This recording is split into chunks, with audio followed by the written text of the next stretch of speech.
A Metro Council member is facing backlash from her constituents tonight. Comments she recently made on a podcast have neighborhood groups questioning whether their voices are actually being heard. News 2's Alicia Wimberly explains in tonight's neighborhood news out of South Nashville.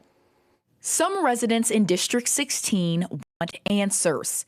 Councilwoman Jenny Welsh recently took to the podcast CityCast Nashville to discuss a previous rezoning plan for the Woodbine, Radnor, and Glencliff neighborhoods. Welsh says she thought her proposal would have helped solve Nashville's housing problem, but it didn't move forward, and Welsh had some choice words for those seemingly against it. I think that people need to hear that they're being selfish.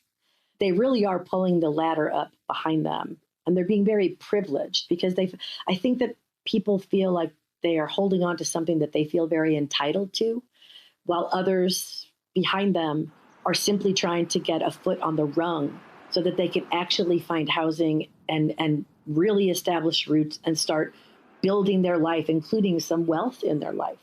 Neighborhood group 16th United represents people living in Welsh's district. Member Mitch Miller says people are baffled and disappointed by Welsh's comments. Miller says neighbors who oppose the legislation aren't opposed to growth. They just want what's best for the neighborhood. And now they're left with more questions than answers. It's hard for me and for a lot of members in our community group to know which Jenny to believe. Was it the one that presented herself in our community group that was moving forward with us, or is it the one on this podcast who seems to be stuck in April of 2025 at odds with the neighborhood?